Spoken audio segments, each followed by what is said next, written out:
Hello, everyone, and welcome to TFYLP, Transformers for Your Listening Pleasure, episode number 269, recorded December 9th, 2017. I am your host, Whoa!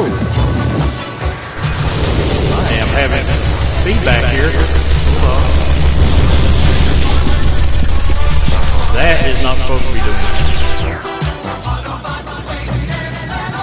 that. Why is it doing that? I don't hear any feedback. Hello, everyone, and welcome to TFYLP Transformers. Yeah, you're clean to me too. My audio was playing back on on the monitor thing, so you guys probably weren't hearing it, but it was blowing my eardrums out. Sorry about that. Anyway, we are live once again.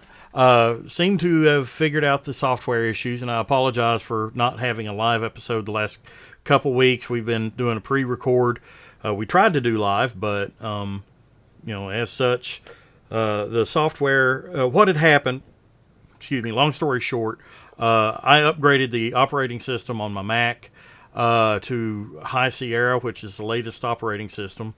Unfortunately, the broadcast software that we use here, Wirecast, is not compatible with High Sierra, and it would allow me to record, but whenever I went to click on stream to broadcast it out live, the whole program would crash. So what I had to do is I had to actually downgrade my computer back to the previous operating system, and now everything seems to be jiving pretty good. So hopefully we will continue to be live for as long as we can. But as such, we are here, and along with me this evening is Jim Black. What's up? And Jim, just a little note, kind of speak up, because I know your mic is a little big, but, there you go. Can do. Oh, that's better. Yeah. That's way better. Headmaster Don. Everybody? And Rick Alvarez. Opening up a Bud Light. Voila! I'm pretty sure that was a can of whoop ass. It's Steve Weiser. Steve Weiser. Since you're podcasting, that should have been no duels because you are podcasting. Well, I got a and that Coke is Zero. why you're alone, Don. That is why nobody loves you. No, he does have love. Oh, the cat doesn't count. Cat doesn't know any better. Cats are love. Let him wallow in his delusions anyway. Yeah. But anyway, before we get further along here, I want to... Ooh, I love that display. Especially that, slapdash in the background. Yeah. Getaway's my favorite, but I've always liked slapdash. Yeah, Getaway is my favorite. Which one's Getaway again? Do I have that one? The white car. I don't see it. Oh no, yeah. I don't have that. That's one of the two Headmasters I don't have boxed. Power Master. Power Master. Yes. Yes. Power He's Master. the white one. He's actually a villain right now in the IDW comics, which I hate. I'm not reading the book, but I know enough to hate that. I love the books. Prowl's a villain. You get to be a villain. You get to be a villain. And Soundwave's a hero, and Megatron's an Autobot. Yeah, piss on that. Next thing you know, that Six Shot's going to start hanging around with Daniel. And Optimus Prime is going to have... he's going to turn purple, his windshield's going to crack, and he's going to be Shatterglass Prime. Maybe. Well, I was there for the longest time when Last Stand of the Wreckers 2 came out. Again, I'm not reading the titles. I know I'm a terrible person. And they were hinting at Fortress Maximus. I was thinking, please make Verity Fortress's headmaster. Do that for me, and I will read every book you make from now on. Fortress Maximus is Fortress Maximus's headmaster. So what happens is they go to this world and they find a bunch of dead Titans, and they're like, we need to stop Liege Maximo from launching all these Titans at Cybertron. So who's the most expendable guy here? Fortress Maximus. Guess what? You're now a headmaster. Combine with that Titan over there and take him out. And he did. And he does. So, Well, it's so not. wait, he's the same size as the other headmasters at that moment. Then, prior to combining with the Titan, but they call him Fortress Maximus. Mass dispersion, yeah. Fortress Maximus because he was in charge of the Garrus 9, if I remember correctly, prison colony. Yeah. So that's why they called him Fortress Maximus, because you couldn't break in or break out of Garrus 9. That's where they kept Overlord. The most dangerous sixer. Huh. I think I'll stick with my Marvel Headmasters 1 through 4 origin. I like that better. That is LeMay. All right. That is LeMay. Thanks to IDW, we have beautiful things like this in the world. Is that the G Creation one, I think? This is the G Creations Tyrant, which came yesterday. It is my toy of the year. Ooh.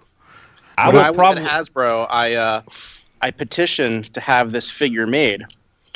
And, of course, it did get made, but as a simple deluxe, which I didn't want it as a deluxe. I wanted it as a Voyager. And then we were going to do a running change on it and go from black to gunmetal gray. That would have been cool. I will probably get that if they do it in G2 Dreadwing colors, like they did on the deluxe. Rick, are you getting the? I think it's the Planet X Pluto, which is the Fall of Megatron. Yes, of course I am. That thing looks cool. I love all the pre-Earth mode stuff, which is why I love Mass Toys so much. Shout out to Mass Toys. Yeah, they're doing the Seekers next to the Tetrajets. They're hoping to. Yeah. I fully endorse them.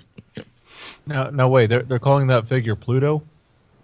The line is Pluto. Okay. Yeah, okay. I was going to say how well, would we get away with that? Remember, Pluto in this context is the god of war for the Greeks. Sure, I just didn't Roman, I think. know for sure how they were going to sidestep the wrath of Disney. It's not that Pluto. Anyway, before we That's get why further, no one will ever love you, Jim. Just trademarks. People. Before we get too far try to along, jump we are sponsored by CapturePrey.com. Great toys, great prices, great service. CapturePrey.com, where you can save even more with free domestic shipping on orders of $150 or more at CapturePrey.com. Shop for yourself or the collector in your family. And if you ship now, most likely you'll get it before Christmas. I know he's shipping out a lot of stuff pretty much every day right now.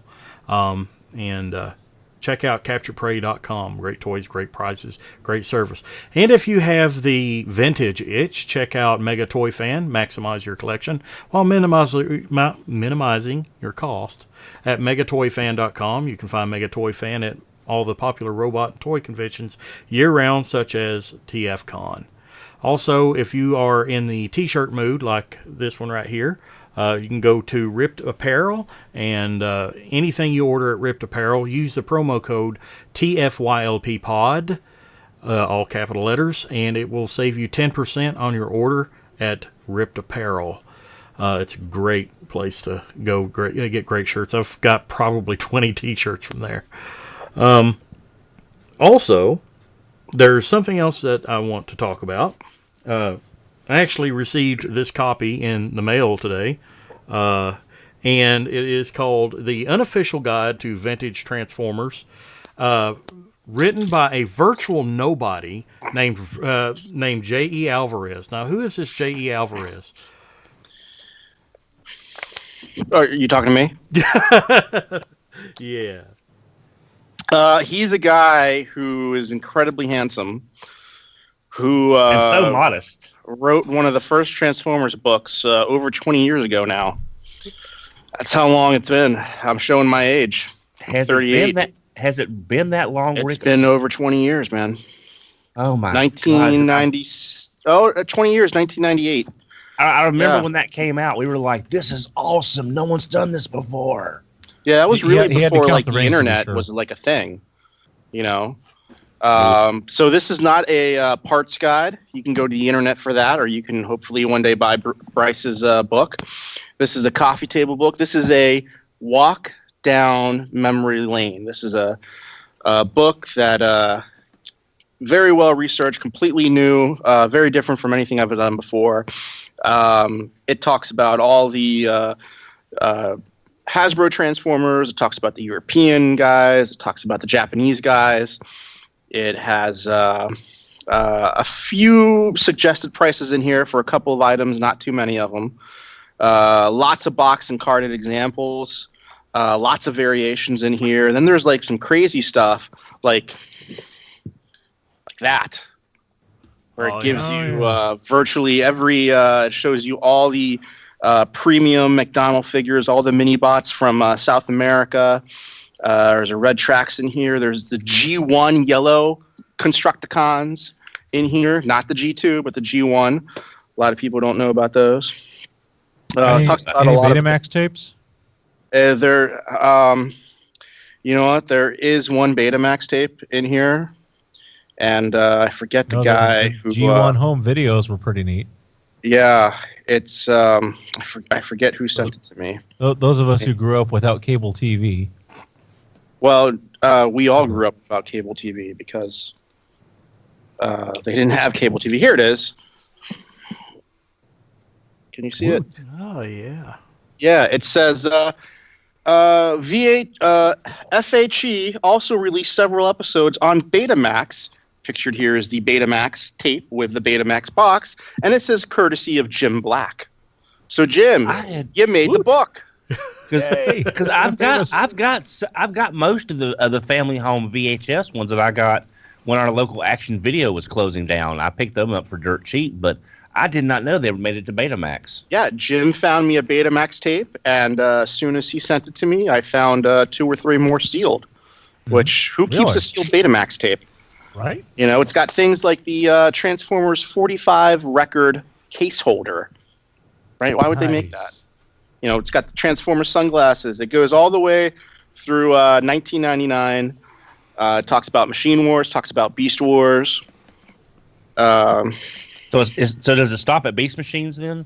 It stops right at the end of Beast Wars, because there was a few Beast Wars figures. I think there were some Fox Kids leftovers that got released in 2000. Yeah.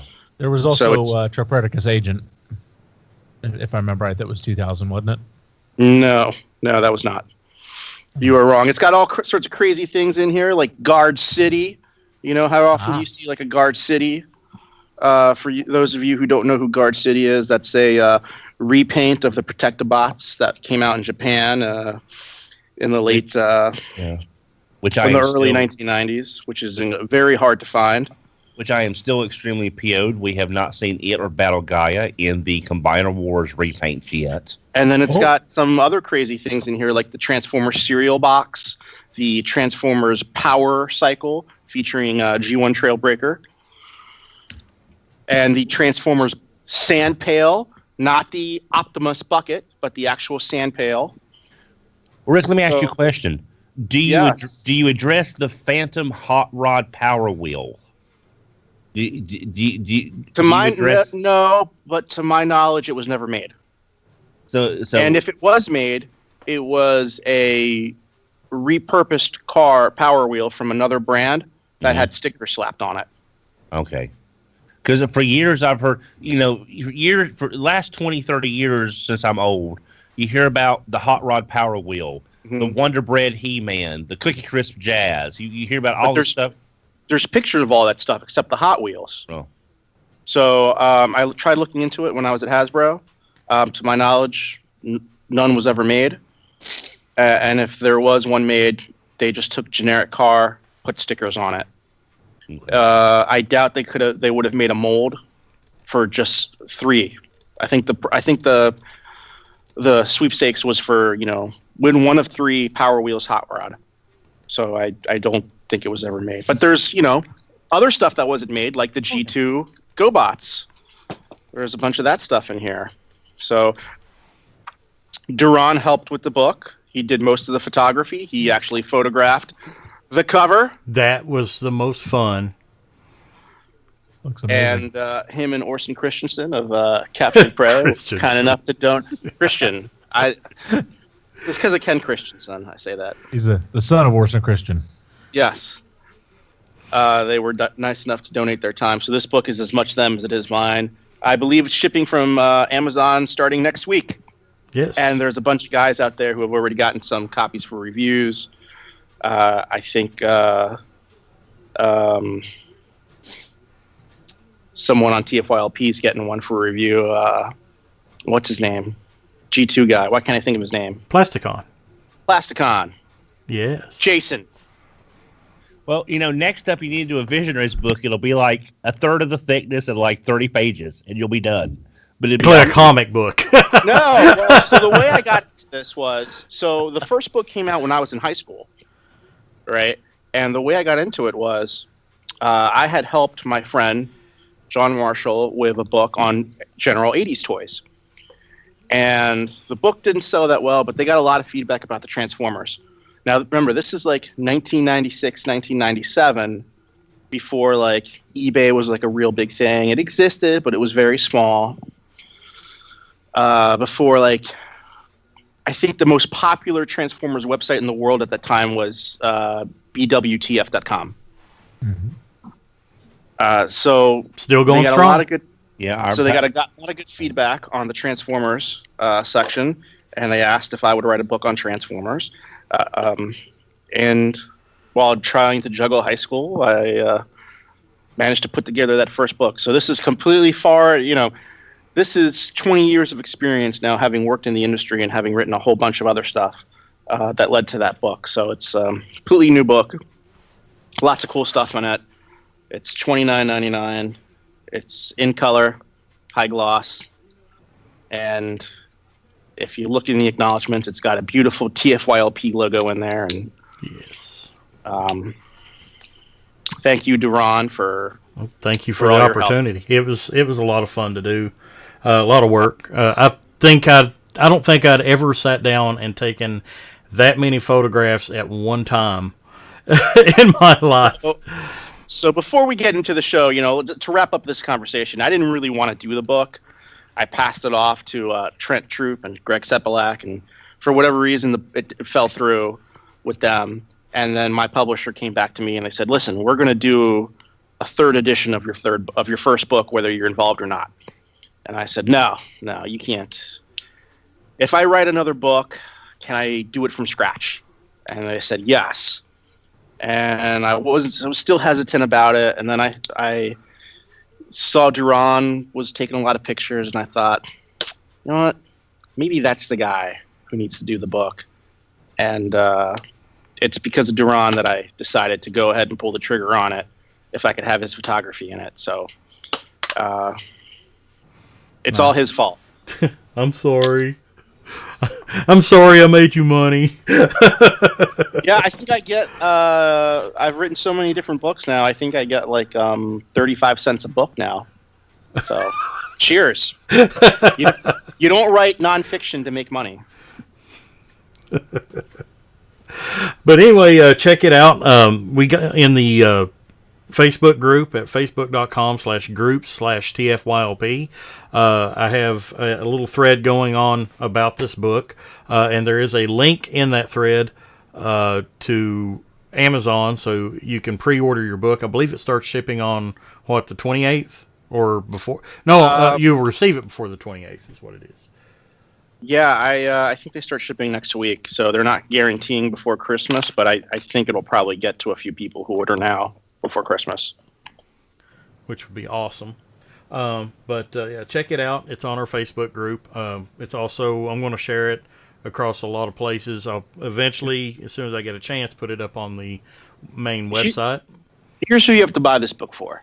If you're a parent, if you're an uncle, an aunt, and you're into Transformers, and you got a nephew, a kid, maybe your neighbor's kid, whatever, and they're into these toys, the internet just bombards you with all different sites and opinions about the brand.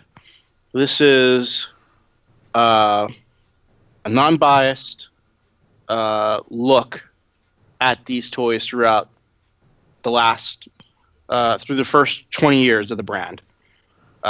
So if you want to give them something that they can learn from and study and help them understand so that they can go and make their own opinions about the brand and show them where these characters came first and some beautiful photography, this is the book. Buy them that book. Buy my book. It's also good for new collectors as well. If you're not familiar with a lot of, let's face it, Generation 1 had a lot of toys in it.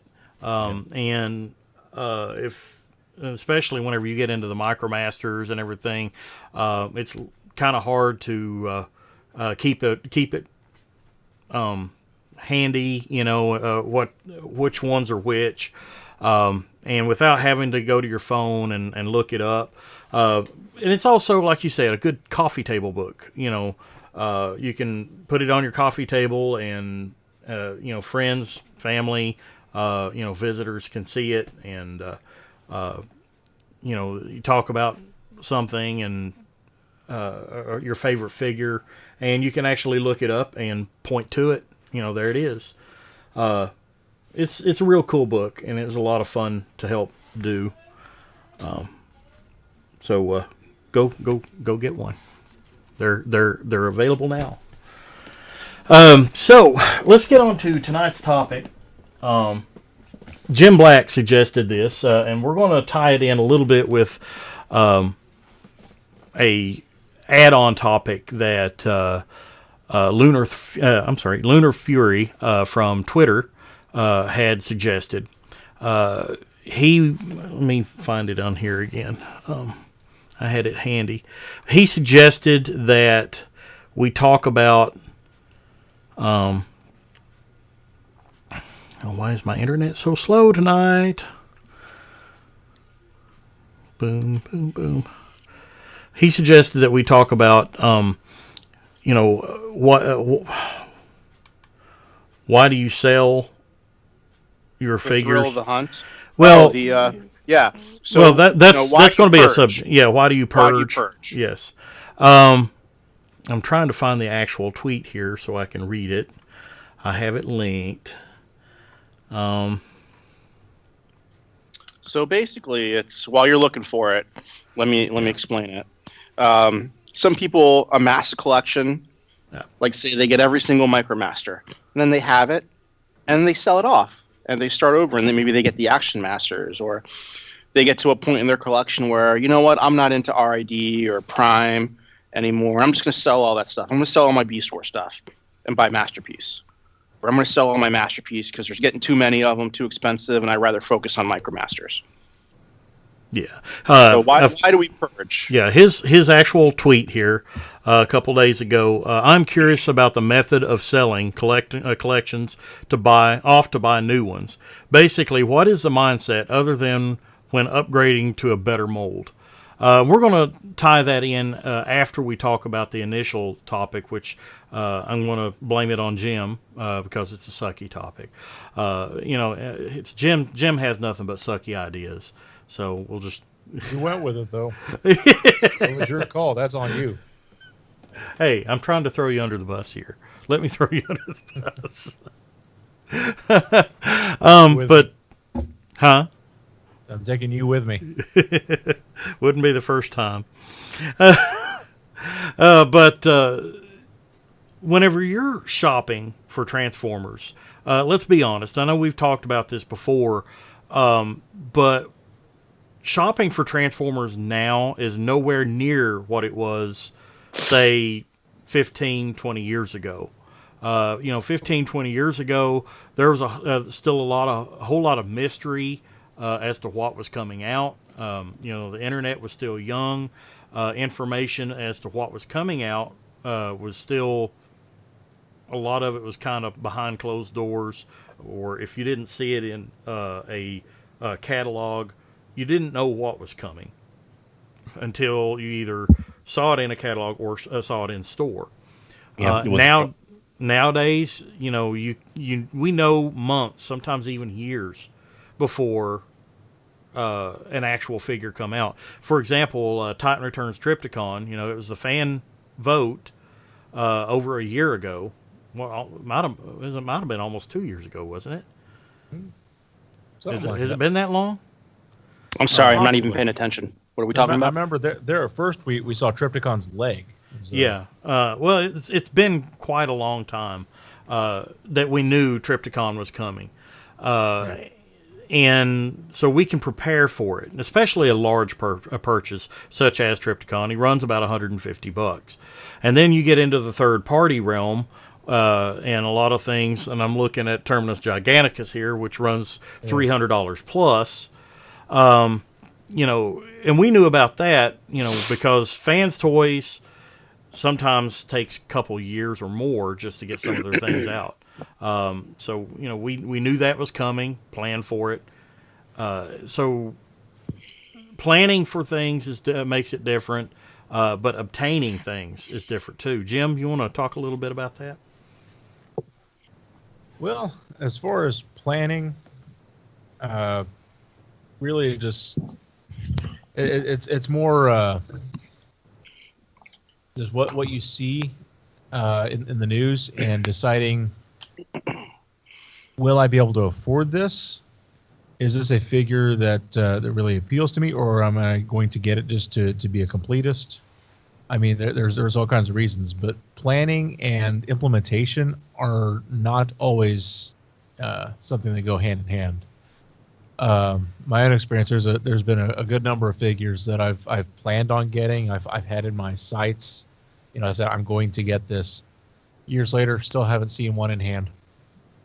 I think of Combiner War Skylings for example. Well, there is a big reason for that too.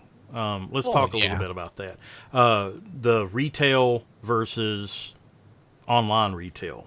I think that's the main crux of what we're getting at. Is that not what you were getting at whenever you proposed this topic? Pretty much.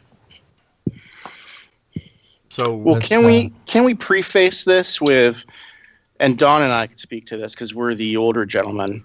I mean, I'm not as old as Don, but I'm older than you are. No, but you're also not good looking either. So that's the curse you have to. Well, you're right. On Bizarro World, I'm not as good looking, but yeah, I'll take here's the thing: when Don and I were little girls, we would go to the store, and we would look at the shelf and be like, "Oh my God, it's Blaster! I didn't know they made Blaster. Wow, when did they make Blaster? That is awesome. There's a Blaster toy. I want it." Now, it's, hey, I know what's coming out next year. It's a very different feeling. It's also sort of like the early BotCons versus the later Fun Pub, and the fact that when John and Carl first started, we knew we were getting the size, class, and a price range. And you could guess from the molds over the past year or two what it could be, but you still didn't know what you were getting. So it was a surprise. So you walk into the store and you see, again, if you go online and look at pictures of old Transformer displays, you would see 60-foot spaces of just Transformers. Imagine your local Toys R Us and half of a row of any given row be Transformers. That's the way it used to be. Depending on the side of the store, sometimes the entire side of an aisle was Transformers. I can remember my Kmart was like that when I was a kid. Imagine going into Toys R Us and seeing Rick's display on the shelf. That's what you had to choose from. Rick's display. All the stuff. And then you got the catalog. You saw what else, all the cross sales off the packages. And it was, if you're a younger fan, and by younger, I mean in 20 years or younger, you don't know what it was like to walk in and see that much stuff. And it wasn't just Toys R Us. It wasn't, again, when I was growing up, Rick, it may be a different chain for you. It was Rose's for me, or Kmart back in those days before Walmart became. It was Kmart. Kmart and Kitty City. Service. I used to work for Service Merchandise. So we had that. But you could also go to Eckerd's, which was a drugstore chain, I I found bought almost Brainstorm all at my Eck- Throttlebots at Eckerd. Yeah, you can go to like local chains. Like we had a place called Gibson's, and then that became a Sky City. And I'm talking like in the mid '80s. And I looked 6 months for a strafe to complete my Technobots, and I finally found one at Sky City for $6 that I picked up. So I mean, it's nothing today like it was then. You know, we've talked about this before on previous episodes. You know what it was like back in the day, and I don't really want to dwell too I'm much sorry. on. No, it's fine. It's good to go back and recap it a little bit, but I don't want to dwell on it too much because that is something that we've talked about a lot. But what we haven't talked a lot about is how collectors obtain their stuff now versus, say, 15. Not just 30 years ago. I mean, 30 years ago, it was like going to the store and buy it or order it from the Sears catalog, and that was it, you know. I can honestly say I don't think my mom or dad ever actually ordered me anything from the Sears catalog, even though I used it a lot to sit there and just drool. Like, I would sit and look at Fortress Maximus and Scorponok for hours on end, wishing, I'm like, I would never own this toy because I knew it was just outside of a price range that my parents would be willing to spend. I mean, hell, my dad crapped a brick whenever he bought me Metroplex, and it rang up for like, I'm wanting to say, was it $40, $50 back in the day? That was just outrageous for a toy, and he just like, I don't ask for anything like that again. So I knew Fortress Maximus was like out of the question. Did you ask for it anyway? Oh yeah, but did I get it? No, not till I was an adult, and I had my own disposable income, and that is a big part of collectors today. Is we buy things now that our parents would never have bought us, and we've got the freedom now to.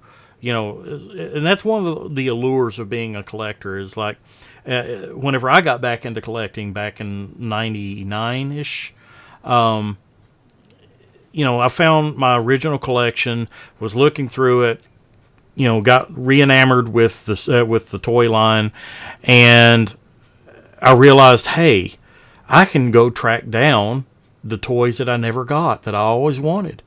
And that was in the day whenever the internet was starting to really take off, right before broadband became really commonplace. I know my first few Transformers that I ordered from BBTS, I did it via dial-up. So, that tells you how long ago that was. But, nowadays, there's a lot of the toys that I get. I don't even go into a brick and mortar store. A lot of the toys that I leave personally for brick and mortar purchases are the toys that I am on the fence about. And if I go into a brick and mortar store and happen to see it, I can see it in person, hold it, look at it, and decide at that point, do I want this toy? And then I can buy it. I know Titan Return Sky Shadow was one of those. I knew I was getting Overlord, but I wasn't quite sure that I wanted Sky Shadow.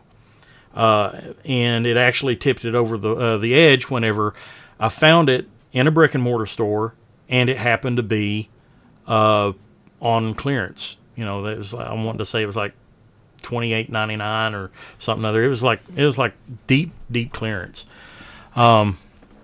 So I got it on the cheap. And so there are some toys that I leave for that. But most of my toys I get online, like, Captured Prey. I've got pretty much the entire first wave of Power of the Primes pre-ordered from Captured Prey. So I don't even have to go get it. I just wait for it to come in. Now, you see, for me, I like to get, all my third-party stuff. There's not really a collectible toy store around here in my neck of the woods. For those who don't know, I live on the forest moon of Endor, Massachusetts. So I have a lot of deer and a lot of turkeys, ticks living outside my house. No toys.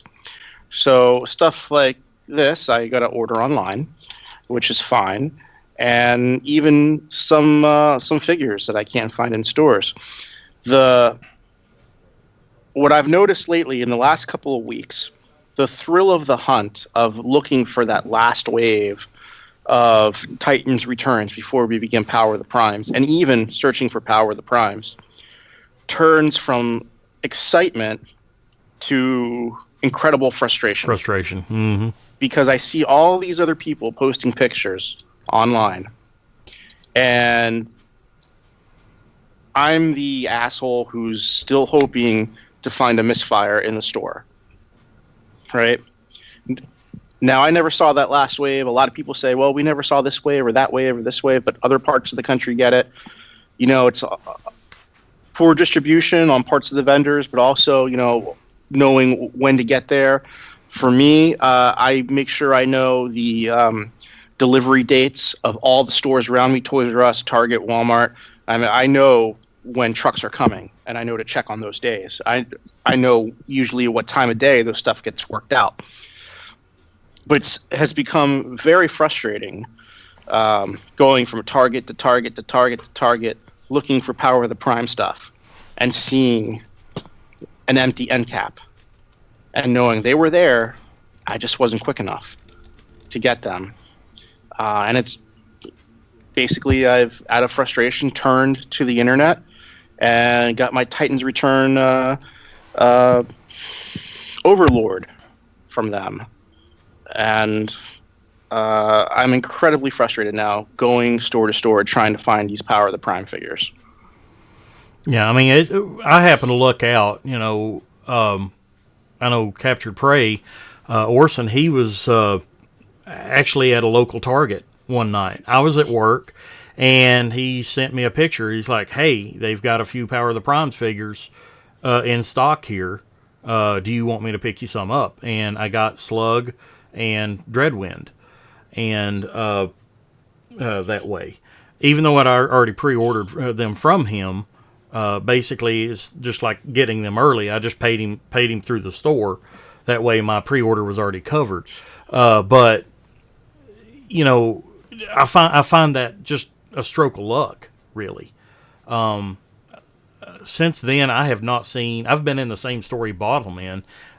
They've got old stock. You know, a lot of later wave Titan returns. The Walmarts in the area. I know the one right next door to that Target is like almost bare for Transformers. About the only Transformers on the shelf there are the RID figures that, you know, seem to be shelf warming a lot lately.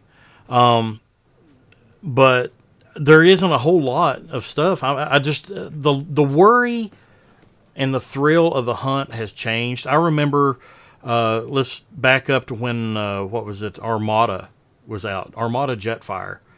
That was a figure that I was really, really anticipating. And I kept watching the boards as on TFW, and somebody had posted, I was living in Richmond, Kentucky at the time, and somebody had posted that it was in Lexington at one of the Targets. So I happened to be off that day, and I was excited. It was really, I made a special trip to Lexington, which was 25, 30 minutes away for me, to get Armada Jetfire. And that was a lot of fun. Just the trip up there, the anticipation of going into the store and finding it, getting it, and then coming home and releasing it from its cardboard prison and just sitting and playing with it. And then there's the 1 and 2 a.m. trek that I drove almost 100 miles away just to get Armada Unicron whenever it came out. At 1 o'clock in the morning, I packed my wife in the car and we went 100 miles away just to buy this freaking toy. But I wouldn't trade that experience for anything. Would I do that today? No. There's I don't care how bad I want the figure. I'm not going to drive 80, 90 miles away just to buy a toy. You know, if I can't get it reasonably online or just happen to walk in and get it, I'm just not getting it. Is it different? Don, you haven't talked a whole lot. Well, I guess for me, it's just it's weird because I live in a section. I live close to a lot of major cities, but I'm not in a major city. So, but I've had really good luck finding stuff locally. But like Rick, my local when I was at my local Walmart last time, they had the Slugslinger wave. There's 3 Slugslingers on the shelf, but I never saw Misfire's wave anywhere. It's the distribution. Same thing happened to me. Yeah, the distribution is taking a lot of the fun out of it. But now, see, I collect several different lines. Just not the full lines, just bits and pieces. It's like I finally found a Usagi Yojimbo from the 2012 Nick Turtles. I don't collect all the turtles, but that's a great looking figure, so I picked it up. And that's one reason I still do. I still like going to brick and mortar stores, not just looking for the Transformers, but looking for things that I might like. Like I picked up the Marvel Legends Toy Biz Classics Iron Man because I love that classic red and gold suit, and I wasn't expecting to find one. There was one on the shelf, then I was like, well, "I'll get this. This is here. I'm here." I still like the thrill of the hunt, but yeah, it does get really frustrating when you walk in trying to find crosshairs from Wave 3 of the movie stuff, and all you see is drift. If you see a drift or squeaks, or even worse, Wave 1 that's still clogging the shelves everywhere, and the infinite amounts at all the local stores. Some things I'll buy online because it's like I bought my Slugslinger online because I saw a good price with free shipping, and I thought I'm not going to hunt for this one figure since the rest of the wave is going to be repacks, and I went ahead and got it. But I guess it boils down to kind of Dononomics for me is if you go to a store, you've got a better chance of either finding it on sale, maybe finding something you could sell to help offset the cost of what you're getting. Finding something that you weren't expecting versus going through, like, if you go to your average website and you look at all the stuff you like, it'll take you forever going through this website finding stuff. And then if it's multiple websites you're looking at, you got to see what the shipping is going to be, how long it'll take. It's just, there's no fun in shopping online. It does suck a lot. There's relief. Yeah. Yeah, it does give you a sense of if it's a piece you've been trying to find and you can't find it and you finally find it online, that's one thing. But if it's just the pieces that are more common, again, air quotes on that, it's no fun. It's no fun just go click buy and have it sent. Well, I like what Lotus Stark said here in the YouTube live chat. I quit buying retail figures last year, but when I saw Beachcomber at Target, it sucked me back in. The feeling of finding a figure in person is very emotional. And exactly. And we all identify with that. Every one of us as collectors identify with that. It's a junkie getting a fix.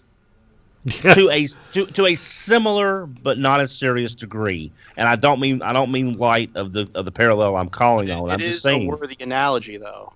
But it's like because you found something you want. It's like a treasure hunt, which is why Hot Wheels things are. How many of us can identify with the feeling of going into a store?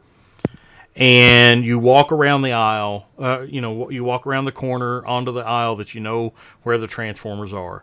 And you make eye contact immediately, and you're still 15, 20 feet away. You make eye contact with the shelf space, and right there on the front, you can see the figure that you're looking for. And your pace quickens, and you get over there, snatch it up, and you've got that yes feeling. Exactly. We've all looking through all the different cards to see if there's one in the back on the back peg that might have a better underneath on the floor or up top. Or even better, you go to this store and you know what's been there. You know how the stuff's on the pegs and on the thing, and you turn the corner and you see something's been stocked. It doesn't look the section doesn't look like it's looked for the past 6 weeks. And something has been put out. You don't know what, but it looks different. Mm-hmm. And then you walk up and then you find, what's that new. is just last wave. that deflated feeling. Yeah. So, but I'll be honest, it's just buying a third party. You kind of got to buy online, like Rick says. There's not. I mean, I've got a really great. There's a really great comic book store in Greensboro, North Carolina called Acme Comics. I've mentioned them before here and on RFC, and they carry a lot of vintage. They have people bringing their collections in, and they have some third party, but they don't have enough third party that really interests me because I've usually either already got them or stuff that I'm not interested in. Or but if you live in like the Louisville area, there's a comic shop here in town, the Zone Comics off of Hubbard's Lane in Louisville. It's a moon base for Captured Prey. Carries fresh, new third-party products in there. You can actually go in and purchase a third-party product in a brick-and-mortar store there, which is unique for, I think, in your situation. I like buying online, especially like if it's a third party, you kind of got to. But it's just brick and mortar. I like the thrill of the hunt, but that's me growing up before the internet, going to flea markets, rummaging through boxes, finding these Transformers that make up most of my collection. Most of my stuff is secondhand originally because I got them from yard sales. I got G1 Triptychon for $23 at a flea market. Oh, you beat me by like $8. Yeah. I got mine for 30. I guess it's so I'm so used to the hunt and the thrill.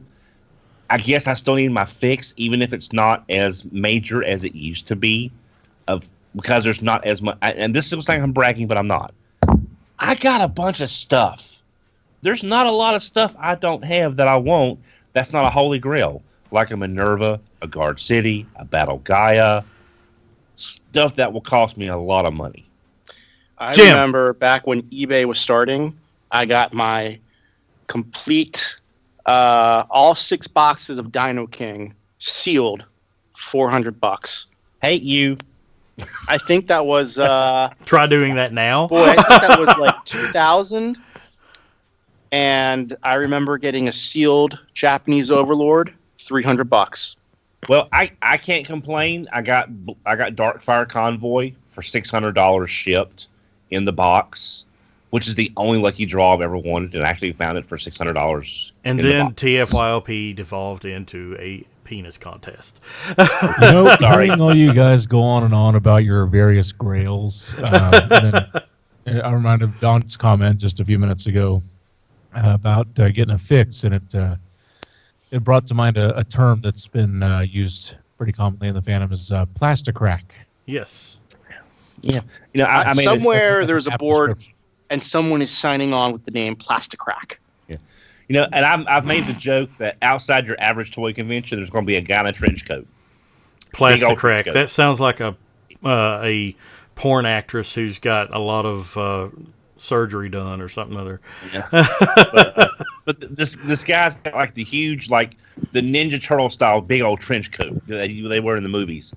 He opens it up. Hey man, come here. I have no knowledge of such things. Well, 12 back Star Wars cards, C-3PO, Mitten Box Optimus Prime. You want it, man? You want it? You want it? He's selling plastic crack. Basically, that's what he's doing. And I've always had that picture. That's what's going to devolve into is the stuff we can't find will be some guy out with a trench coat selling it out of his coat in the back alley somewhere. Well, the thing is like the thrill of the hunt, and that is the crux of what we're talking about here. The thrill of the hunt. Is it gone, or is it just transmutated into something else? It's there, but it was more innocent. It was more innocent, and it was a lot less frustrating because of the amount of product. Yeah, I guess Rick, you could probably either back me up or dispel this. Since there was so much more product that you can walk into any Woolworths or Sears or Service Merchandise, Toys R Us, and you could find a blaster, you can find a Terradrome. And I remember 1991, I moved back to the United States, and I walked into a Kitty City, which was a chain in the southern area, and they had one in Florida. And it was 1991. They had a whole bunch of Action Masters. They had Headmasters. They had Cobra Terradrome. They had Dino Riders. Ooh. And it was all on clearance. All I wanted was a Nintendo. Yeah.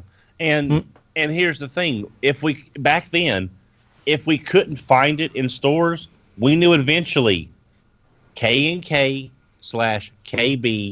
would eventually get them. Yep. So we had a backup. We had a backup plan. But there also weren't as many exclusives. Now, for Transformers, we didn't really have any Sears exclusives, but for G.I. Joe, I mean, there's a ton of Sears catalog exclusives, which are insanely priced. A lot of them I don't have. Well, this year's SDCC, the Cobra missile thing, was a throwback to the Sears exclusive. They basically recreated the Sears exclusive for that Cobra missile thingy. Well, let me ask you this. The thrill of the hunt, how has it changed whenever... Now, it used to be brick and mortar.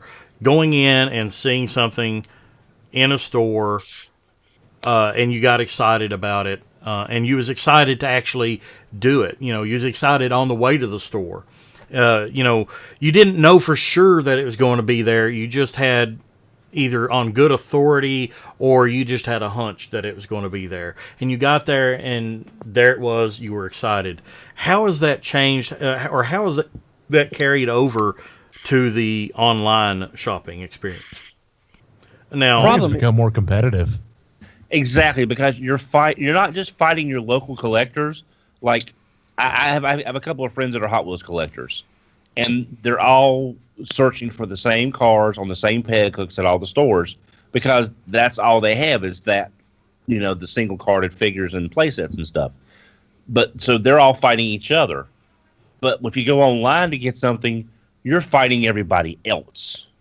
Doesn't matter if they're local, if they're across the street, if they're across the planet. You're fighting everybody for that misfire or that slug slinger, or if that Amazon marks down that Triptychon to $89. Night Sword had a good point. The thrill is now finding which shop has the cheapest pre-orders.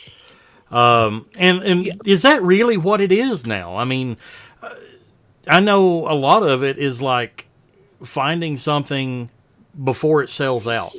Can I get my pre-order in before it sells out? Can I find it in stock somewhere? And when you find it in stock, you're like, oh, they got it. And then there's they charge a lot in shipping, or they're a little bit more expensive. Do I want to buy it here? Exactly. Well, I've got an example. It's not Transformers, but it's Brave, so it is related. 2 years ago, Sola Chigokin Gal Gaigar. If you know me and Brave, I've talked about Gal Gaigar before. It was the Gurren Lagann of its era. It was wild. It was crazy. It was awesome. Check out our Brave episodes. They're here exactly. on YouTube. Yeah. I was up Japanese time. Our time was 3 a.m. That's when the pre-order went up for the Sola Chigokin Gal Gaigar. I was up at 2:50 our time. I had to be at work at 4. Nah. I was up. I was there. 2:59 our time. I refreshed the page. It went from not in stock to sold out in the span of a 1-page refresh.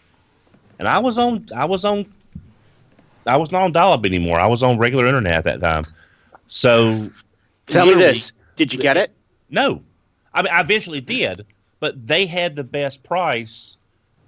And this was before the big the big shipping jump, that Japan had a couple last year. So I wound up paying about $40 more domestically, because in the span of 1 page fresh, whatever stock they had, they sold out. And that's what I was saying. You're fighting everybody on the planet who's looking for this. The latest incarnation of this, and Night Sword brought it up. I was actually going to bring it up myself. The thrill of being near a computer when Hasbro Toy Shop throws up a random, unannounced toy in stock.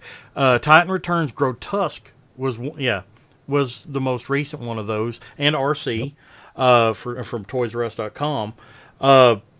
You know, me, the way my work schedule is, I'm usually asleep a big part of the daylight hours, and a lot of times things are not. You know, they'll go live like early in the morning, middle of the day. Like Titan Returns Grotesque, he went live, I think, you know, kind of mid-morning whenever he went live. Yeah, because Diecast tweeted it out, and I would have known if I hadn't been on lunch at the time. I got to credit Ben Yee of BWTF, as Rick mentioned earlier. I saw him mention it, and I think one of our listeners had posted about it, Jason Rye, I believe, in the Facebook group. They posted around the same time. And I know it's gross, but I happened to be up. I was using the bathroom, and I happened to see this. I'm like, ooh, yeah, you know, order, you know, and the thing sold out within a couple of hours. And so often I have missed out on things.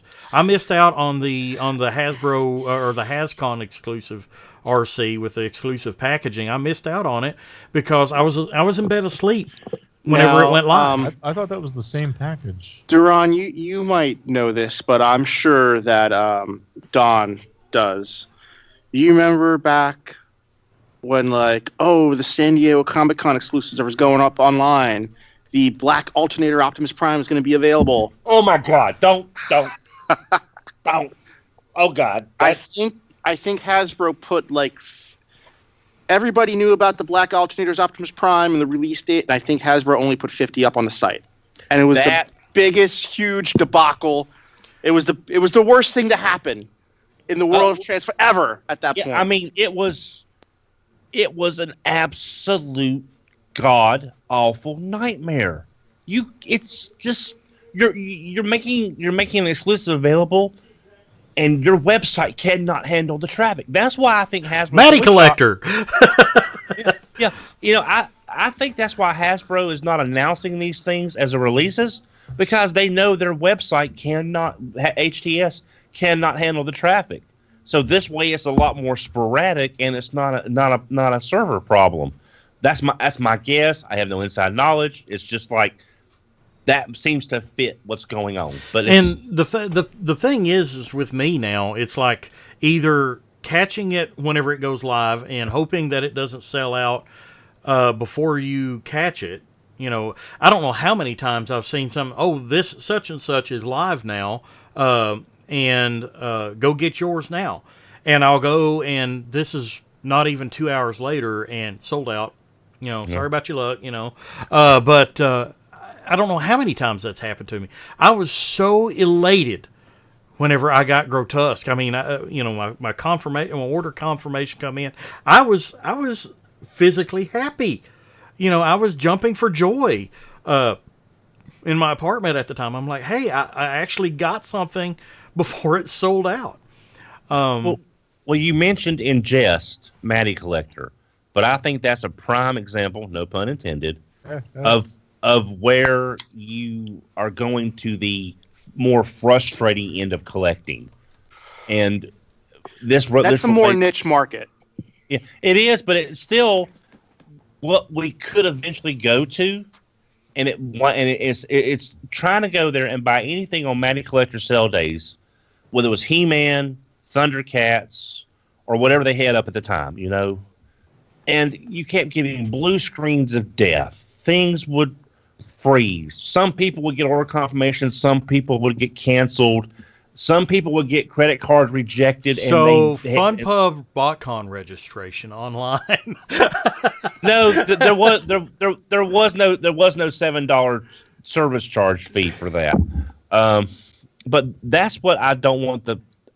If online purchasing is going to be the best way to get this stuff, I don't want it to be that extreme, because that takes whatever fun you had. I mean, the only thing I'd bought from them before was a couple of minor pieces. The last thing I bought from Matty Collector was the New Adventures He-Man, the one they redid a few years ago. And that was still an absolute nightmare to go on and try to buy one figure. Yeah. I don't think- want that being I what think- Transformer fans have But to face. but just you know to the find flip stuff. side of that, Don, is that a few weeks later you could have gone to another store like Big Bad Toy Store and bought it, but it would have been $20 more. Yeah, I mean, it's frustrating knowing that you can get it and pay more and not get it at the time of release, but at least you know you can go out. but with so much, but another Or thing eBay. Exactly. But another thing that's a problem is with there being so much product now, especially if you collect multiple lines, is your budgeting.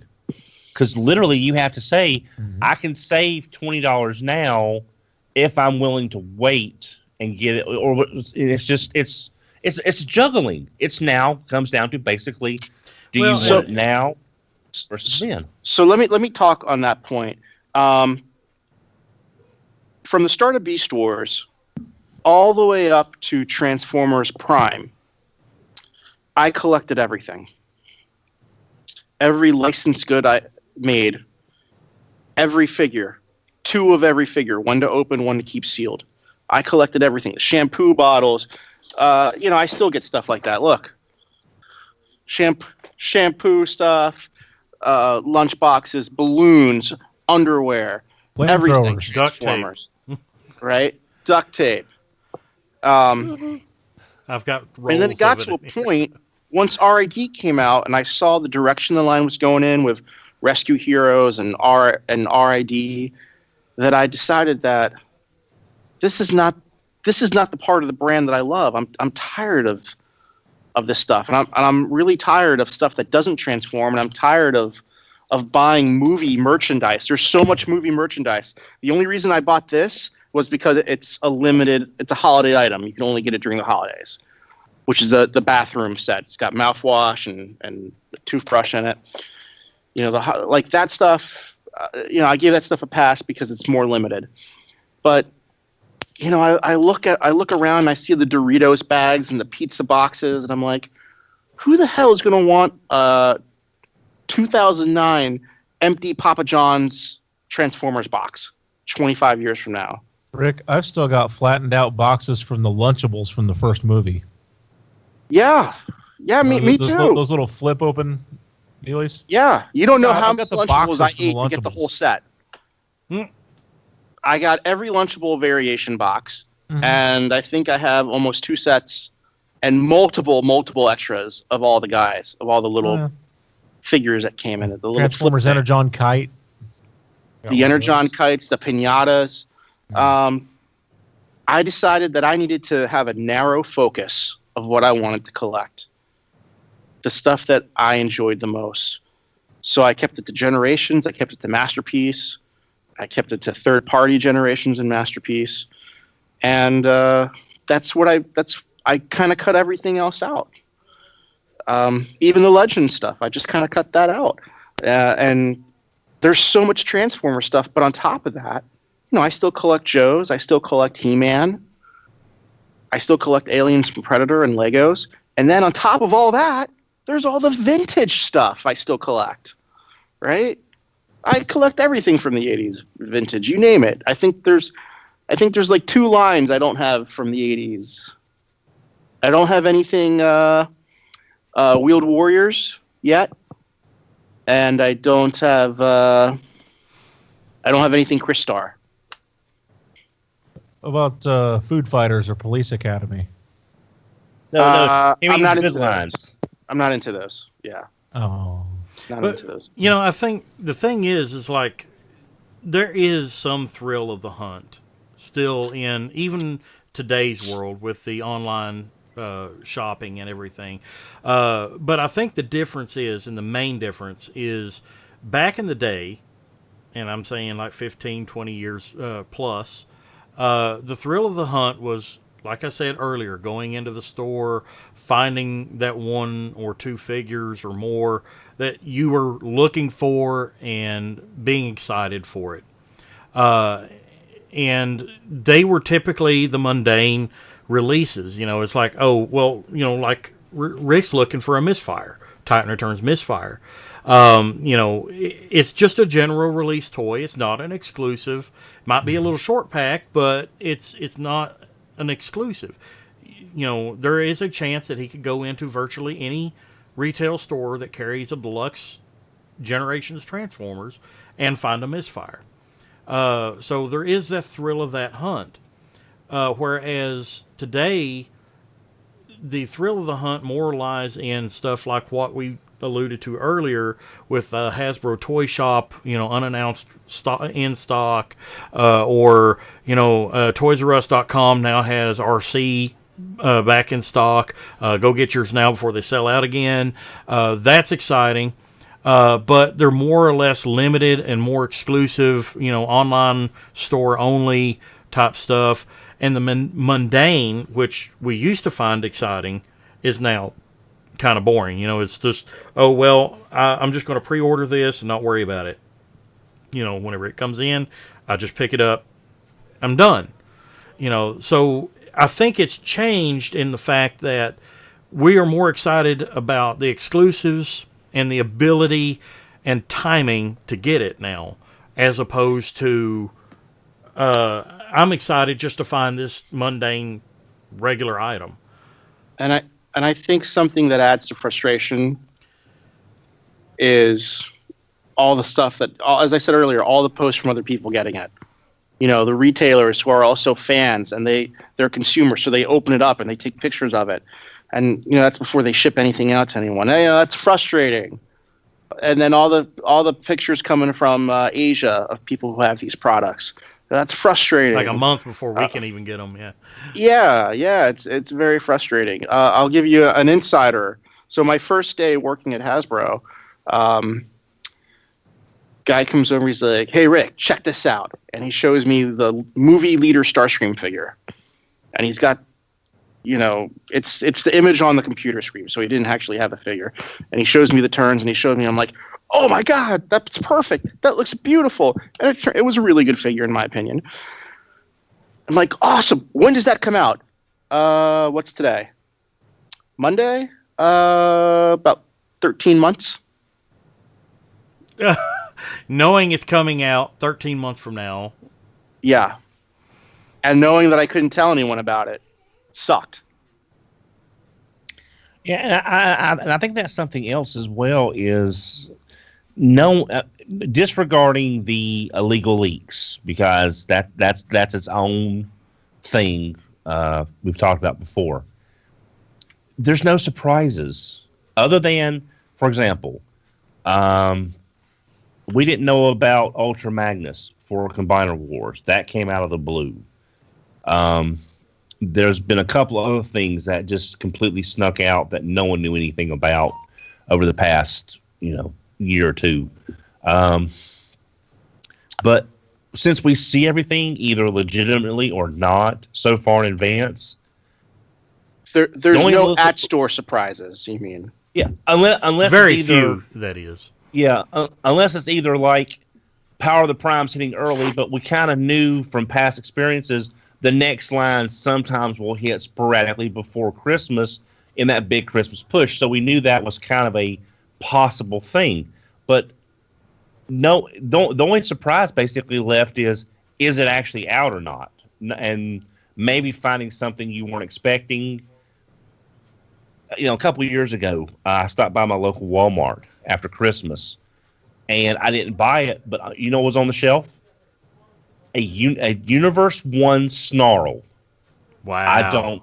I don't know where it came from. Was sitting that underneath a shelf in the back of the store. I scanned it, and it was $14.96. So, Yeah, one time I walked into a Boscov's. Does anyone remember Boscov's? No.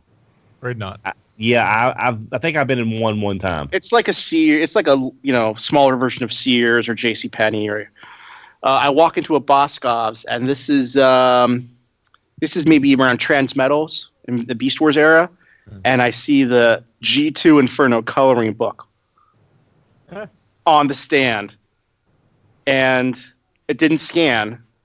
I'm like, well, all the other ones are $2, so they're like, yeah, $2, put it in. Yep. Sweet. So, But like for those of us who have been to a BotCon or a TFCon, when we see those product panels. That's what the thrill of the hunt has become.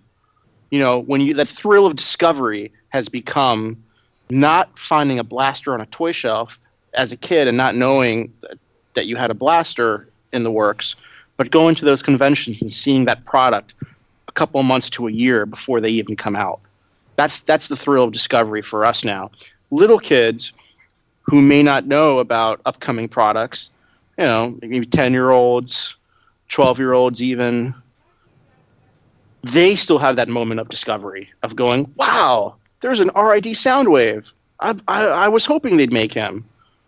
And there he is, you know, as adults, not necessarily as adults, but as collectors whose culture is embedded within the internet itself. We have lost that moment of discovery, and it has transcended to those product preview panels at conventions. The only way we can be surprised anymore is simply not go online. And I don't think that's really an option for a lot of us. Or not stay on the pulse with it. I actually know a few collectors. They are huge fans of Transformers. They buy Transformers regularly, but they don't go online looking for news and stuff. They're on Facebook, but I'll post a picture of something that just came out, and the most recent time this happened was I believe it was Titan Returns Twin Twist. I had posted a picture of it, and he's like, "Holy crap! When did they come out with Twin Twist?" He didn't even know it was coming, you know. Yeah. And I almost envy him, you know. And he makes a conscious choice. He just doesn't go searching for that news. You know? Yeah, but then isn't he missing out on... He's missing out on a lot of stuff. But at the same time, he's still maintaining that level of wonder and level of surprise that we all used to love. And remember, we all were out there at one time back in the 80s. You know, we didn't know unless we saw it in a catalog or just happened to walk into the store. We didn't know it was coming, you know? Well... Yeah. And Rick, my best friend is like that. He got married and bought a house last year, and so he doesn't do it. He doesn't do a lot of traveling because he's just got all that going on right now. But he's a fan, but he's not part of the fandom, which sounds like your friend is too, Duran. It's just he actively collects and everything. No. Well, my friend does too, but he doesn't go to the websites. He doesn't go to the Facebook groups. He doesn't exactly. He does. This guy here doesn't finding either. Out what's coming out for me most of the time. Mm-hmm. Same here. So I know exactly. I've actually got a Facebook Messenger chat where he messages me sometimes just out of the blue. So what's new coming out? What should I be looking for right now? And let's be honest. Where do you start? Yeah, You know? and I ask him, well, what's the most recent thing you picked up, or would you be interested in these things? And he's like, oh, cool. You got pictures of it, and I'll have to go find a picture of it. Yeah, and well, I'm not going to say his name, but he's a very active person. He runs a pro wrestling organization. He is a referee, umpire type person, you know, so he's always on the road, always doing something. So he's not always, you know, he doesn't have a whole lot of time to sit there and just surf the message boards looking to see what's coming out. And I kind of envy that in that he keeps himself where we used to be, you know, some 20 years ago. But is just as excited and just as happy whenever the new toys comes out, and he goes and buys them, you know. But, you know, I want to, before we talk about this too much, I want to go to Lunar Fury's topic. You know, Rick mentioned something before, how, you know, we know sometimes years in advance, you know, months in advance when something comes out. And sometimes we make things happen in our collection so that we can make another toy happen. And I'll use a case in point. I sold my BotCon 2016 set, my Predicus set, and turned around and sent that money straight to Capture Prey and got Terminus Giganticus. Because to me, that right there was... I wanted Terminus Giganticus more than that Botcon set. I saw more value in it to myself, and I made something in my collection go away, but I replaced it with something that I valued more. That was a smooth transition. Definitely. So I know a guy, he's a jerk, and I don't like him, but I know this guy. It's not me. He throws himself into collecting certain things. He's like, I'm going to get every Action Master there is. And he'll go out and spend all this money and pay even higher prices than you should for certain pieces. And he'll have all the Action Masters. And then once he's done collecting them, sells them. Moves on to the next thing. I'm going to get every G1 comic book. Pays an exorbitant amount of money. Sells them cheap. Moves on to the next thing. Every G1 triple changer. Sells them cheap. Moves on to the next thing. That is what I call a habitual collector. Person who doesn't know what to collect. You can't knock him for it, really, though, because he's getting his enjoyment out of it, or at least you would think he would be. I think so, but take a stand. For me, it's crazy when I go and I paid $200 for my sealed Star Saber, and I look at the prices that things are selling for now. I'm like, wow, that's insane. But I've never purged. The closest I've come to purging. Excuse me. The closest I've come to purging is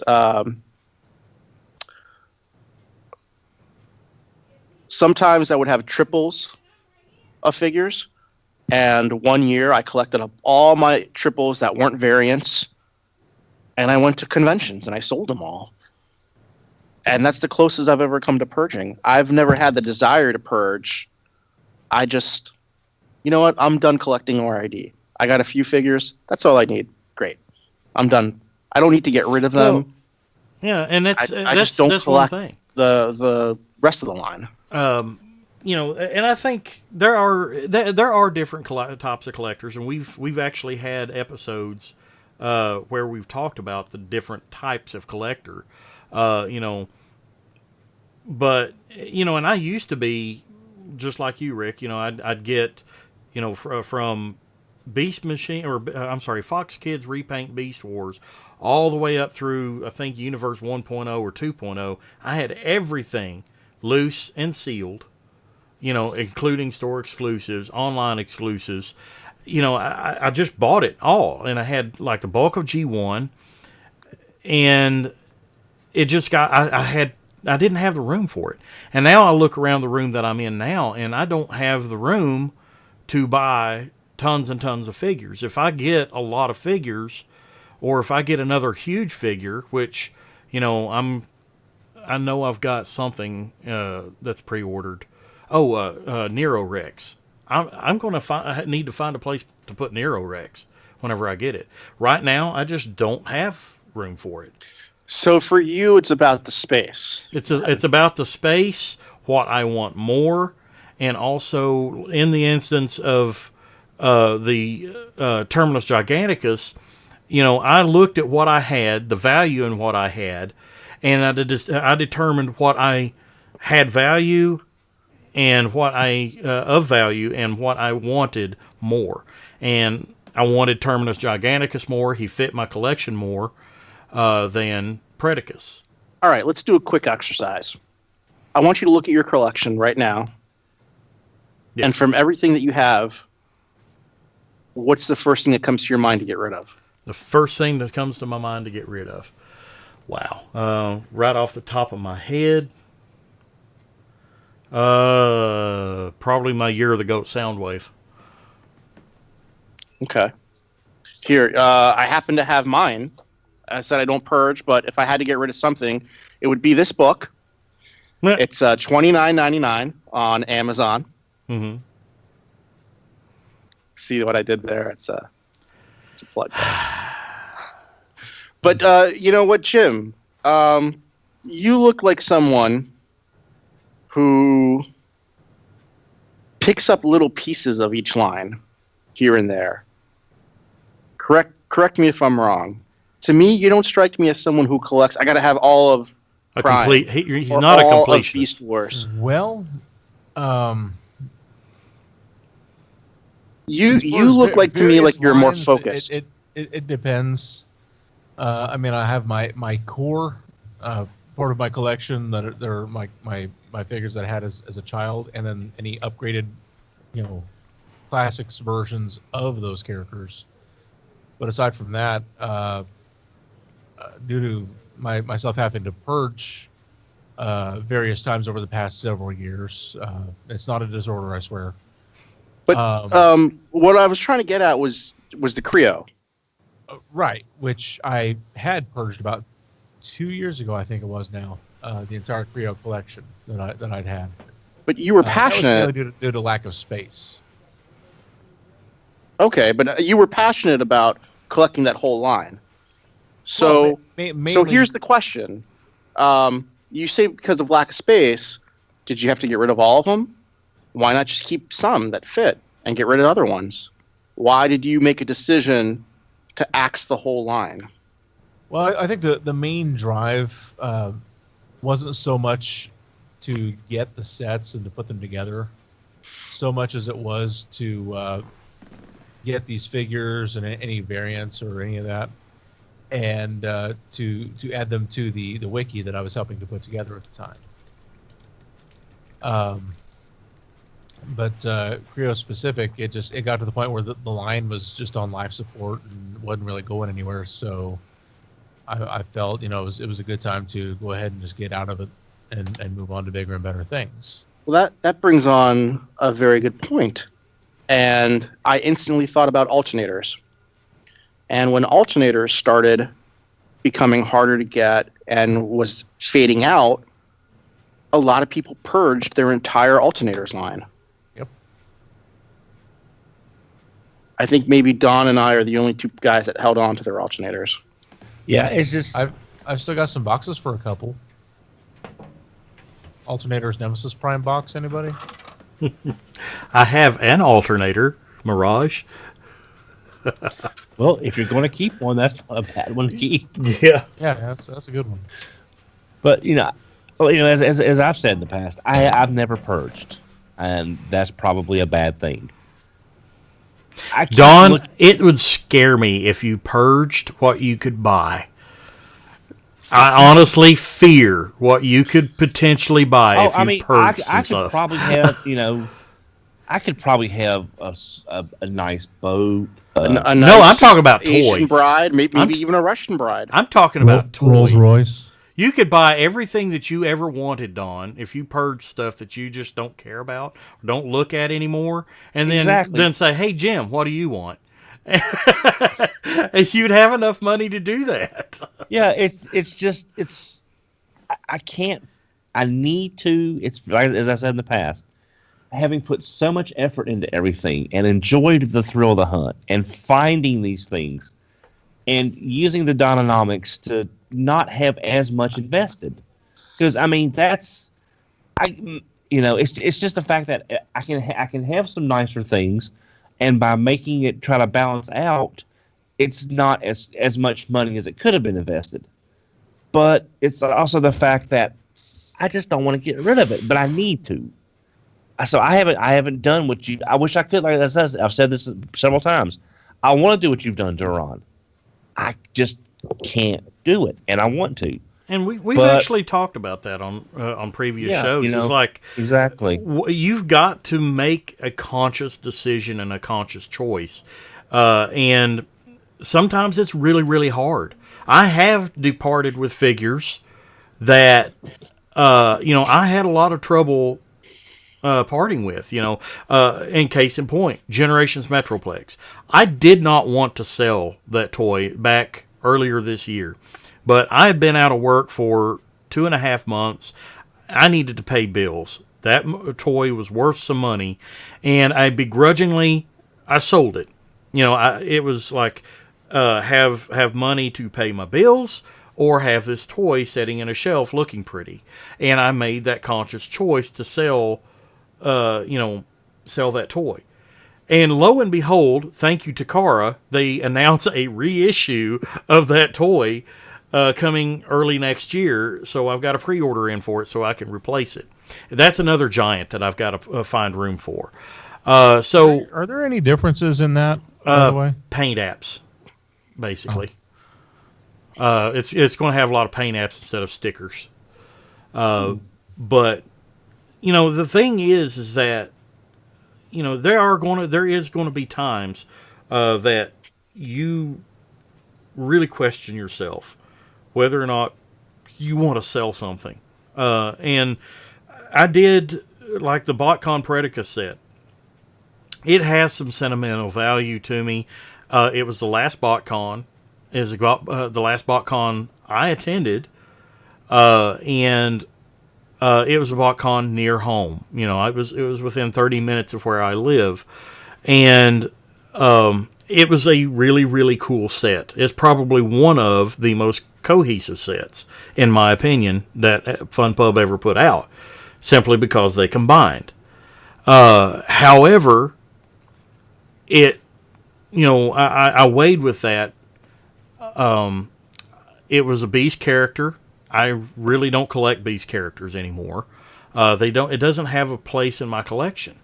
So I weighed. It was a conscious thought, as a thought process, to weigh what I like about it, why I have that figure, what I want more, and that's what made me come to the choice to sell it. I don't regret it now. I mean, I've got an amazing, phenomenal, gigantic toy here to replace it in my collection. And still to this day, I look up at Terminus here and I'm like, that used to be my Predica set, essentially. And I don't miss it. And yeah, Techatron says my Transistor and Arcos are happy with their new friends in his display case. And I'll be honest with you, Transistor was another one that I had a hard time parting with. I really love that toy. Arcos, not so much. It was a cool toy, but Transistor, which is KFC's Blaster, I loved that toy. And ultimately, what made me decide to part with it was the lack of really good tapes. The robot tapes were good, but Steeljaw and everything is but I love that toy. It's a conscious choice you got to stop and think of. You don't want to go into it and say, I don't know what I want to sell. I'm not sure if I want to sell. You got to be sure you want to sell before you go in there and start purging. Bottom line. Rick, you look like you're getting ready to say something. I was thinking about my family and how many guys that I know that they got married and they stole their collection. Carl Hartman, great guy, sold his collection so he could pay for his wedding. I commend him. I couldn't bring myself to do that. Or how many guys say, "Hey, we're having a kid, time to sell my collection." Getting married. I'm sitting here looking at, this isn't even 1% of what I have. And I'm here working on the basement, trying to make this into my display room. And I'm thinking, boy, what's going to happen to this when I die? Are my girls going to want to keep this? Is my wife going to want to keep this? How is she going to sell it? Ultimately, it won't matter to me. I'll be dead, and I won't have that emotional reaction of, oh, my goodbye Megatron's going to this guy, and my Gig Multi-Force box set Bruticus is going to this guy, and my Generations toys are going over here. I've never really been able, except for one time in my life, to sell something, and I regret selling it. And I just can't bring myself to it. I don't know. And some people are what like it is, that, but yeah. You know, I sold one thing in my life, and I regret doing it. It was a sealed Grand Max, and I have not replaced it since. What about G2 Megatron or Safety Megatron? I don't know what you're talking about.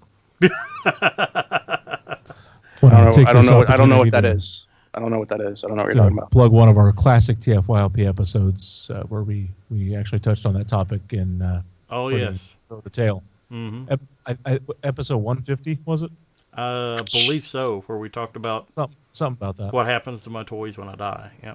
Right. Yeah. You know, there was a time, the fact that you even know what episode number, or if you're just pulling it out of your ass, I don't know, Jim. I was guessing. It was a ballpark because it was around the time I first joined the cast. But you know what? Like, Google food. Shit, I used to know, like, where every G.I. Joe character was born. And I used to know, like, the UPC number off the back of, like, the first 1984 Transformers. Like, useless knowledge. I've forgotten so many minicon largest names now. Source of totally useless information. Yeah. I mean, I've probably forgotten more minicon names than I've told my kids I love them. Well, it's like the Micromasters. As much of a G1 fan that I am, and this is, if you want to have a fun fact about Drawn Land, a.k.a. Weird Wolf, I could not, if you could put up Micromasters, I could, if you don't show me the names, I could not tell you what half of them are. I know the little orange truck, and that was Powertrain. Outside of that, I probably couldn't tell you the rest in that set. You know, it's just so hard for me to remember the name of every Micromaster. I've got one Micromaster. I don't know how I got it. I think Orson gave it to me in my collection. I didn't even know what its name was up until about 2 months ago. I happened to find a sealed set. You know what's good for that? Like, I have that one. I know. You know what's good for that? There's this book available. It's $29.99, and it'll tell you all the names of all those G1 guys. Yeah. Let's see here. So I think this is going to boil down to being a person by person basis on. You're just going to have to balance, like you did, Duran. What is more important? Is this more important than this? And you just going to have to make the judgment call. And the hardest part is living with yourself, and saying, I'm not going to have this anymore. But is this more important in my collection? But it's like he said. You're not just swapping out a figure for a better version. You're swapping out probably for something completely unrelated. Yeah. And by the way, it was episode 153. What happens to our Transformers or toys when we die? I was looking for it. Yeah. It's called a search function on TFYLP.com. Lunar Fury, there is not a link yet on the TFYLP website, but there is on the Facebook group at the time. And I will also share it on Twitter as well. But there will be one on the website soon. But going back to our topic, the idea of selling things and getting in the mindset of selling things to basically reinvigorate your collection or imagine your collection or redirect your collection. It's not for everybody, but going back to what we were talking about earlier in the show, by knowing what we got coming out now, and it's not a big surprise anymore. We know Triptychon was coming. We know, we now know Predaking, Titan Predaking is coming. We've seen a wing for it.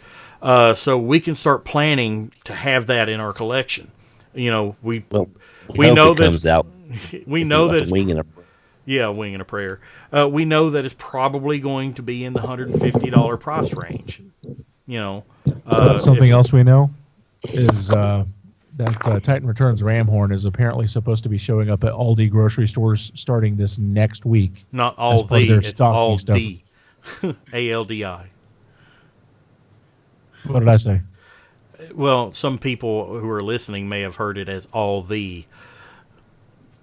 ALDI. Aldi. Aldi. Aldi. Aldi. But we can actually fund our collection with our collections. In a large part, that's what It's I a do. vicious with some of that stuff. cycle. Yes. I'll get sad and I'll eat. I'll eat because I'm sad. You guys have any closing thoughts on this subject? Well, as far as the hunting goes, it's never going to be like it was.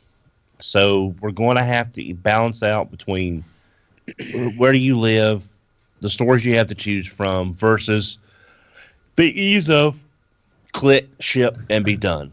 So Hey. it's sad, but it's the way it is. It's just, I mean, because the stores are not, with the distribution problems that we've had and that we've seen, it's going to wind up being more frustrating, especially when more product comes out, more product lines are down. If you diversify into other collecting things, if you collect Marvel Legends, you've got that whole set of problems there. When I was collecting DC Universe Classics, oh my God. There's very few waves I completed to get to build a figure, because hunting for a complete wave was practically impossible. I think the only wave I found was the exclusive Apache Chief wave. That's the only one that I had any luck finding, and that's Chuck. Yep. So it's fine if it gets to the point where it's too frustrating, either searching online or going out. Before you drop the hobby, step back and reevaluate, and then go from there. Wake up, Don. Sorry, it's a very long day at work. Hey, Don, do you remember back in the day when you'd buy something off eBay and then you'd take like a day or 2 days to buy a money order, and then you mail it out, and then they'd get the money order, and then it'd be like another week before you got the toy? Mm-hmm. Do you remember that? Yeah, I remember selling and taking personal checks with a 10-day hold to clear. Yeah. I remember sending cash sometimes to people in the mail. I never did that. But yeah, it's just not, it just ain't ever going to be the same. Yeah. The world, it be changing. Well, I think that'll do it for this particular topic. I do want to have a bit of a programming note coming up. Some things for everybody to listen for and watch for. Next week will be our final episode of 2017. It will be our holiday episode. We'll be talking about our favorite and top toy picks of 2017. We'll be talking about our favorite Christmas memories revolving around Transformers. And who knows what else we'll have Christmas related. Who knows, there might be a few people have some gifts or something to open. So we might even break out in song. No, we're not. Well, if we do, it'll be Dawn. Don't tempt me. Yeah. I was in Glee Club. Rocks that come alive, rock lords. No, I was in Glee Club. I sang higher than the girls. So Lord. Yeah. Powerful living rocks. Crashing through the skies. Well, I mean, if you're going to see anything G.I. Joe, that's the best thing you could probably see. I think that's the Cobra. But a very Hasbro Christmas. Yeah, have a very Hasbro Christmas. So next week will be our holiday episode, and then after that we'll be taking a few weeks off to enjoy travel time. Yeah, TFYLP the musical. That's something that would never sell. Oh my gosh, if it worked well for Buffy, the Vampire Slayer. We need an all musical episode where all we do is talk and sing, but do it in song. So basically, call it Carnage in C minor. No, this will be good. So Rick will be oversized. Supergirl too. Rick will be oversized, and he'll be flying along hand in hand with Jim. Or he'll land on Jim. There's a whole Broadside Devastator thing going on. Well, he was an aircraft carrier. And then Duron can be standing beside Duron, and Yeah. And Headmaster Jim will have a Duron. Decepticon symbol, even though he's an Autobot. And Yeah. I don't know about you guys, but these are some pretty good drugs, you know? Wow, man. But yeah, next week will be our final episode of 2017. And then look for us again on January 8th. It will be a special night. We'll be broadcasting live on Monday night, January 8th, 2018. We will be having very special guest, the creator and executive producer of the upcoming Netflix series, The Toys That Made Us. We'll be having Brian Volk Weiss, who is the creator and executive producer of that Netflix series. He will be on our show to talk about it. It goes live on Netflix, I believe, December 22nd. So I'm sure a lot of people will binge watch it. There is a Transformers episode. And some friends of our podcast have been interviewed for it, and some other things. So be sure to check that Netflix series out and give it some support. And then after you watch the Netflix series, or if you're still watching it whenever we come back for the new year, check out the TFYLP episode with Brian Volk Weiss of The Toys That Made Us. It'll be January 8th, be at 8 p.m., and look forward to seeing everybody there. It should be a really fun episode. I also have a special guest cast member that will be joining us in that episode, so look forward to that. And I think that's the week after that. We should be returning to our normal broadcasting schedule on Saturdays at 8 p.m. But just to accommodate our guest and his scheduling, we had to go on Monday. So look for us on January 8th. Circle that on your calendar at 8 p.m. and we'll be right here on YouTube. You guys have any closing thoughts? sounds great. is anyone out there in the TFLIP universe interested in us doing a Star Wars episode? Because Star Wars. The Last Jedi is coming out, and damn it, I need to talk about it. Well, we may have an after hours. We might do an after hours, record it or something other, talk about it. I haven't seen anything since the prequels, well, technically I saw Clone Wars in the theater. So Is that I'm the Gendy Tartakovsky version or the other version? That's the CGI version. Yeah, so version. Yeah, so I like the Dexter. I'll sit that one out because I'm not Star Warsing right now. All right, guys. I think that will be a wrap on this episode. I want to thank everybody who tuned in live and interacted with us in the live chat. Love to see you guys. And we've had a lot of fun tonight. And it's actually feels great to be live once again. I was very, very frustrated that we could not go live before. But here we are, back and in living color. In living color. You can do what you want to do. So does that make me Fire Marshal Bill? No, you're homie. Let me tell you something. Homie, don't play that. I want Bonk. Fire Marshal Bill. Darn it. Well, we'll see you next week on TFYLP, and then after that will be the holiday break. Happy holidays, everyone, and we will see you next time on Transformers for your listening pleasure. Good night, everybody. Take care, everybody. Doodles. Get stitches.